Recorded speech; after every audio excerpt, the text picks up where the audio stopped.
I'll tell you a little bit more about what's coming up in the programme after Candy's talk, but it's a real pleasure to be introducing Candy. This is the beauty about these talks. I get to meet new people, so it's really great to meet you, Candy. So Candy has had an extensive experience working in local government and housing and not-for-profit sector, building brands and developing high-profile communication strategies and campaigns. Candy is the development manager at the Federation of Small Businesses, which helps SMEs across the region. And she's a big believer that business can benefit by adopting a charity mindset in the way that they market the business. So this is the subject that Candy chose, which is excellent. I'm really intrigued. And so, Candy, you're going to talk about marketing like a charity. Welcome everyone. So I know we've actually got a really diverse audience here today. So I think we've got some small business owners, we've got some marketing experts, so I'm going to really be on my toes today, and people from some of our local charities as well. So hopefully there will be something for everyone. Maybe there will be nothing for everyone, but I'll do my best to share, I suppose, some of the insight and tips that I've gleaned from working in the charity sector and then rolled over to use in other roles in my career. So as Lucy said, I work at the Federation of Small Businesses, but prior to working at FSB, I've spent over 10 years working in the charity sector, predominantly working in an area called legacy marketing. For those charity bods in the room, they'll know what I mean, the dark arts, but for other people, essentially legacy marketing is inspiring people to leave a gift in their will to a charity. You know, and it's about building relationships, really getting to know your donors, and connecting with them so that they end up, you know, supporting a charity with a gift in their will. I have also worked in the private sector, and every role that I've done, like I've said, I have brought the best that I can from the charity sector to get the company to think differently about the way that they market. To move away from a sort of transactional mindset to thinking about growing that relationship with their customers. Now you're probably thinking, so how did someone who worked in the charity sector end up working for one of the UK's biggest business organisations? So if you don't know much about FSB, what you might have heard is that we are a business membership organisation. You know, we enable our small business members to access things like 24/7 legal helplines, HR support, debt recovery support, you know, all that integral stuff that you need when you run a business. But primarily we are a lobbying and we're a campaigning organisation, and we lobby on behalf of all small businesses, not just our members.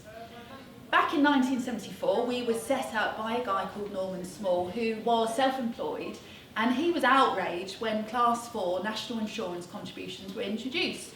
And he galvanised support from lots and lots of other self-employed people, you know, to lobby and change, and to change the environment in which small businesses operate. And that ethos is something that we, you know, that we very much live on today. We lobby for change. It might be, you know, lobbying for the furlough scheme, statutory sick pay rebates, employment allowance, but we make change happen. And that is what made me navigate towards FSB, because, you know, quite simply, I like working for organisations that change the world and do something for the good of everyone. So let's go back to charity marketing. You know, it's a bit of an overview about me. But why do I think charities are so amazing at marketing? So I think I'll do a really sort of simple straw poll. Anyone here, do you donate or have you donated to a charity? Pop your hand up. So I would say conclusively that is everyone in the room. Now when you think about it, how amazing are charities that they get people to put their hands in their pockets to make a donation of a sizable amount, often regularly, and they haven't actually got a tangible product that they sell. So why do people donate to charities? So there could be a wealth of reasons. It could be, you know, for simple altruistic reasons. It could be because they want to leave a legacy for their children or grandchildren. You know, it might be a sense of redemption, maybe a sense of guilt. But people donate for different reasons. And as we've seen here today, pretty much everyone has or will donate to a charity at some point. And I'm sure we're all very, very different people that sit in this room. So the key, I think one of the most important elements to why charities are so brilliant at marketing is segmentation and knowing their audience and using that insight to inform their communications. So everyone here that popped their hand up, pretty much everyone who said they donate to a charity, as soon as you come under the radar of a charity, they will be segmenting you, they will be categorising you. So if you are a woman of a particular age, it won't be long till you get a legacy marketing mailing probably through your door. If you have given a donation of a sizable amount, they'll be thinking you're a mid-value donor. If you've stopped donating for maybe a couple of months, they might think you're in danger of becoming a lapsed donor, and so on and so forth. But the key to this is they are segmenting their audiences to improve their communications. And if they send tailored communications, number one, it's good for you because you're getting something that is more engaging. It presses the right buttons for you as an individual. But it's also good for the charity because it will increase the amount that you give. And let's not forget, giving to charities is good because charities do good things. So segmentation, if you're not doing one thing, and it's one tip that you can learn from today, think about your audiences and start thinking about what differences matter to your business or your organisation, and what communication and messaging do you need to deliver to them. So don't start thinking about your customers as a homogenous mass. They're different with different motivations and leverages. So start thinking about how you segment that audience and how you communicate with them differently. The other thing that charities do really well in building up this bank, this wealth of knowledge about their donors, is campaign codes. So when they roll out campaigns, they will use a code for every individual campaign and then every communication channel within that campaign. So if they're rolling out a campaign which works across radio, across press, they will have a different code depending on the advert in the Telegraph versus the Mail, and so on and so forth. And what they will do, they will reference that source code, that campaign code, with every single donation. So again, they're building up this bank of knowledge about what makes you as an individual tick, what generates that donation. And you're probably thinking, well, actually, Candy, that is common sense, because if we've just rolled out a campaign, a marketing campaign, and people are buying our products, it's pretty much telling us that that campaign is working. But over time, you forget these things and you forget what campaigns are working well. But if you're recording it and you're building up this wealth of knowledge, you can reflect, you can drill down and look at what campaigns and what communications are working. And again, it probably sounds really straightforward, but we all often forget to keep copies of things we're sending out. So build up your bank, and I prefer, physical copies of campaigns and marketing material that you're sending out. So you've got that resource to go back to think, well, hang on, this campaign worked really well. What did it look like? What learnings can we glean from that? So it's segmentation, and it's using codes to understand your audience, and it's also testing. So those people who work for charities sat in this room today, you will know what I mean when I say charities have a banker pack.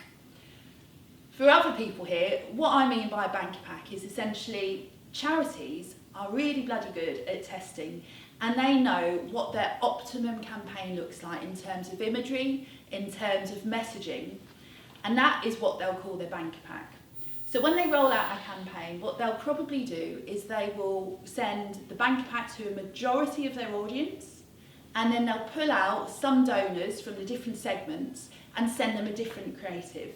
And they're doing that to test, is their banker pack still that optimum mix of imagery and messaging?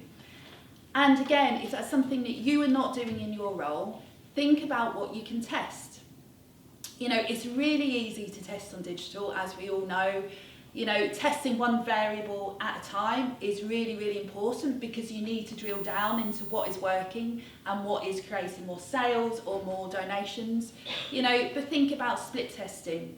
You know, in a rudimentary sense, for an animal charity, they might use an ad with the same copy, but one featuring an image of a cat, one featuring an image of a dog. Then they'll switch, they'll keep the same image, different messaging, and they'll be testing all the time and refining that campaign. And that's something I would urge you all to do. The other thing that they will test is their signatory. Who signs off that email? Who signs off that mailing? And for a lot of charities, they see higher donation rates if that signatory is the chief executive. Because, you know, put yourselves in the shoes of the donor. They feel special. They feel that that means the message is important. In roles I've worked in, I've also tested having a signatory as someone who delivers frontline care, you know, someone who looks after animals, a doctor, someone on the front line. Again, the signatory really shapes what your message is saying to that receiver, to that donor or that customer. So again, if you're not testing who is signing off your marketing emails or packs, think about that and think about what message that is sending to the individual receiving that. Now for you, those of you that have been listening to me intently, you will have heard me use the word pack, which obviously alludes to direct mail, and direct mail is still a thing for charities, and you know, it is debatable, but I think it should still be a thing for a lot of businesses and organisations. And the reason is because it works. So charities have, you know, rightly so, a lot of pressure on them to deliver a decent return on investment. So it might be that they need to achieve £3 in donations from every pound they spend, or £5 in donations for every pound they spend. But direct mail works because it cuts through the noise. Now, for those of you that have your phones to hand, anyone got a phone to hand, do you want to take 2 seconds to have a look at how many unread emails you've got? Personal emails, I would say. And anyone want to put their hand up and there? Go on. Close to 1,500. 1,500. Any advance? Oh, 15,374. 15,374. I thought I was going to win this one, but maybe not. My OCD. I have to. What is this in your inbox? Yeah, in your inbox. Really? I've got none. Zero. Oh. No, See, if there was a prize, you would be winning this prize. I think mine was 9,600, but you probably get a sense of where I'm going with this. To get someone to open your email is bloody hard. To get someone to engage with it, even harder. So if someone's not opening your amazingly crafted marketing email, good luck with trying to sell that product or get them along to an event, because it's not going to happen. And that's why charities use direct mail. Direct mail, you know, means that you can communicate with that individual. However, we're all very good at spotting a mass mail. Often, you know, giveaway signs are to the occupier. And probably, if any of you dare put your hand up again, how many of you see those and it goes straight from the doormat into the recycling bin? Yeah. I think we're all guilty of that. So charities invest as much in the outer, or the envelope, as they do in terms of what's in that pack. Because if you can't get someone to open that mailing, again, it's a lot of money and creativity down the drain. So charities will probably go down one or two routes. One is they'll really think about the outer and making it eye-catching and intriguing. So they'll use rich, colourful imagery. You know, if it's an animal charity, dogs and cats looking happy and having lots of fun. You know, children's charity, a cute-looking kid, but you get the message. Imagery that's going to make you want to open that mailing. Another technique, which is one that I used to use a lot, and it did work, was handwritten envelope, or ultimately a handwritten envelope with a stamp. Now you're probably thinking, Candy, you stuck in the last century, and probably on a lot of levels I am. But you think about that. How many of you, if you got a mailing through your door and it was handwritten and it had a stamp on it, would you chuck it in the bin? No. And for me, when I worked in legacy marketing, I was predominantly working with smaller amounts of donors.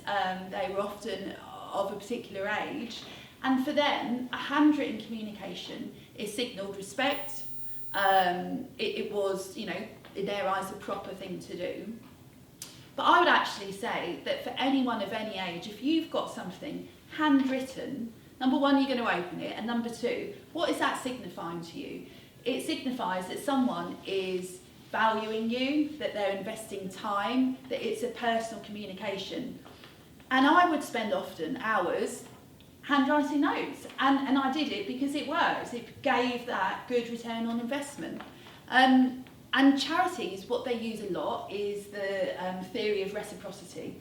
So you are more likely to give to someone or an organisation if they give you something. You know, and I'm not talking about a 20% off discount that you mail out to, you know, all your people on your database, because we all get that isn't special, you know, it's something that everyone's getting. And it doesn't have to be of high monetary value, but it's got to be of value, you know. And actually, people now, they want some kind of societal value. They want to feel good about purchasing or supporting your organisation. And a lot of small businesses now actually are adopting this technique.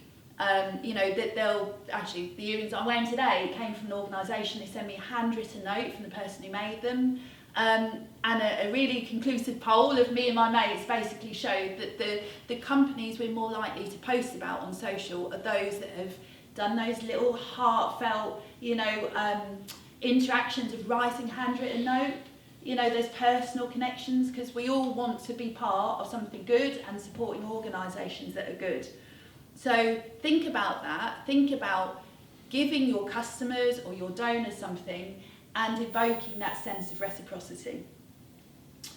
The charities are also very, very good at creativity, you know, and yes, they use direct mail, but they're not flashing the cash, because again, they need to signify to their donors that they're not wasting money, you know, and they will stress over everything from the weight of the paper to how expensive it looks, you know, all these little details that create, you know, an image in your mind of that charity or of that business.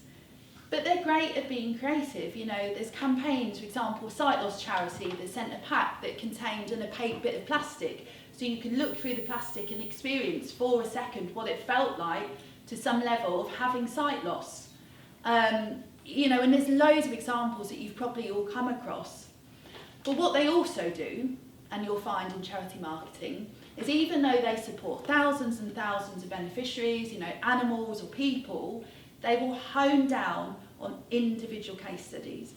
And the reason they do that is because people find it overwhelming and really difficult to connect with the sense of thousands of people, thousands of faceless people. But if you present a story and you make it personal, person to person, they emote with that, and that instinctive, emotive part of their brain connects with what you're trying to say, and that is what encourages people to donate. So again, thinking about your business or your organisation, who are the people behind your business? Who are the people that create your story? You know, and it could be the chief executive, it could be the person or the apprentice working behind the scenes, but there are people that your customers will connect with. And that's really, you know, a great tip. Bring out the people behind the cause, or bring out the people behind your business. So charities are masters of storytelling. Charities are also masters at creating customer journeys. And this is something, again, that I feel the private sector can definitely learn great lessons from. So if I talk about a customer journey, what immediately springs to mind? Does anyone dare to put their hand up again? Ah, brilliant. For instance, if they come across you on recommended on Instagram, and then how you click through to their website and then ultimately do whatever the business wants you to do from there. Yeah, to a degree, but to me also a customer journey is about bringing people along that journey from a prospective customer to a customer, and again thinking about the person behind that, because I feel that once we get into a business environment, often we can just, I suppose, be very much driven by objectives, by target sales and everything, but we kind of forget that people don't really like a hard sales approach. So charities kind of work on this premise of, for every one communication they send, which is asking for a donation or a gift, 2 communications will not include an ask. And they will always have the answer to what next. So they won't be firing out marketing emails willy-nilly. Every communication will be part of a seamless journey. They will think about how they get people from A to B, thinking about the segments, the individual motivations and drivers, but it won't be in one foul swoop.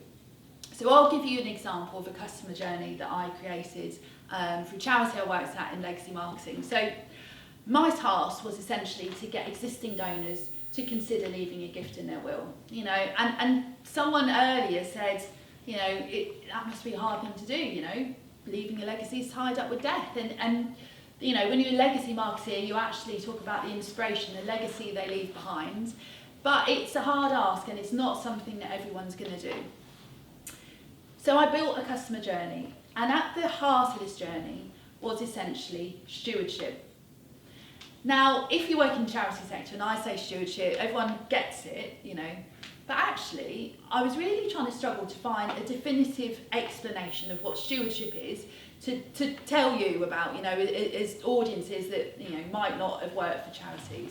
And I found it really actually hard to find a definitive explanation, but there was a guy, a German playwright called Bertolt Brecht, who actually had a really good way of conveying what stewardship is. So he sort of talked about going out for dinner, and he had a choice of 2 restaurants, and basically what his hypothesis was is that you can have 2 restaurants who might have delectable menus, but the restaurant he will choose will be the one that lets him into the kitchen. And actually that's a really great way of thinking about stewardship and actually relationship marketing as a business.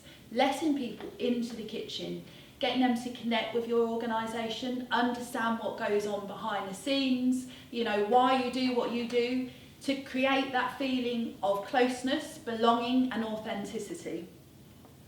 So the customer journey I created, it had stewardship at its heart. It also had events at its heart. And I created essentially a series of events around the country. I segmented my audience. I understood that actually more people who leave a legacy are over 65, often female. So I segmented that audience and I set up a series of events. I invited them using an invite through the post, and I tested that against an email invite and the, you know, actual real life invite one. You know, it was something that evokes a bit of theatre and something that straight away got that relationship off on the right footing. And the events featured me, but I didn't waffle on for ages because no one wants to hear that. I got people who worked in the charity, who delivered the frontline services, to talk about their work. And when I held events at the charity headquarters, you know, we did a tour, but for events at external venues, I created a film, which again was about getting people into the kitchen, seeing behind the scenes, building that connection with the charity. And after that event, I asked them if they consider leaving a gift in their will, and the numbers that said yes was far, far more significant than doing it by a very, you know, any other route that essentially was transactional rather than about stewarding people and building a relationship. And those that people that said, you know, they were willing to consider a gift in their will, I sent them, yeah, you've guessed it, a handwritten note. And it was pulling all those levers, understanding my audience, understanding the right communication channels, stewarding people and letting them into the kitchen. And again, I think, you know, as small business owners, entrepreneurs or working in other organisations, these are things that you can do. Make people feel good about choosing your business over another. Now the last bit, because I am probably quite conscious of time, is something that I'll just touch on really briefly, which is how charities use nudge behaviour, nudging people down that customer journey. Now, you've all probably heard about behavioural economics, and it's a fantastic and fascinating area. And actually in Norwich, you know, we're really lucky that the university does some great talks and lectures and has done some amazing research on this. But charities use nudge theory to elicit behaviour in their donors. So one example I'll use is the government has got a nudge behavioural unit, and it wanted to increase the number of people leaving a charitable gift in their will. And essentially, one way that they managed to do that was to get solicitors on board. So when people were coming in to the solicitor's office to write their will, the solicitor would say, many people choose to support charities with a gift in their will. Do you have a favourite charity you would like to support? and there was a significant uplift in the number of people leaving a gift in their will. Another lever that works is talking about making it a social norm. You know, many people consider leaving a gift in their will, and it's all about nudging behaviour, giving your customers the opportunity to make decisions and to obviously hopefully increase sales. So another area that charities do well is thinking about convenience and making things easy, accessible, thinking about timing, which is all sort of elements of nudging behaviour. So if they send a form out through the post, it will be pretty much pre-filled because people are lazy, and if you don't do that, people are less likely to complete it, but it's nudging behaviour. They'll think about donation amounts and they'll set a minimum donation amount because it uplifts the amount that you donate. So these are all things that you can think about, and maybe on a rudimentary level, is it about how you present your products? What order you present it? Is it about your website experience? What pages are you linking to lead people, to nudge people on that journey? What triggers are you putting in place when people are about to check stuff out in their basket? When they're in that mindset of purchasing something from you? You know, maybe it is to include a donation to your charity of the year. Maybe it's about uplifting or buying an additional product. But thinking about how you as choice architects can nudge people's behaviour is another really great lesson that you can learn from the charity sector.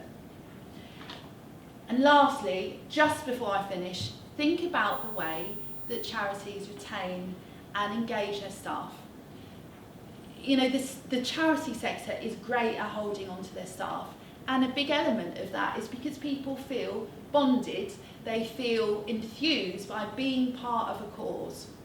You know, and if, for example, you're a company that produces nails, you might think, yeah, there's all well and good, Candy, but that's quite hard for us to achieve. But you can adopt a charity of the year. You can join FSB and lobby for change for small businesses. You can get your team fundraising, you can get your team volunteering, but building that sense of unity and belonging and championing a cause can be fantastic at retaining and enthusing and motivating your staff. So hopefully, I'm just coming to a close now, there's something that you can pull out of that. Fundamentally, think about your audiences, think about segmenting them, think about learning about your audiences, getting data from campaigns at work, think about testing, thinking about stewarding and building relationships so your customers don't think that all you want is their money, and that they feel valued and listened to, and that they actually feel that you're a decent company to do business with. So get them out into the kitchen, and I would say also polish off your handwriting pen.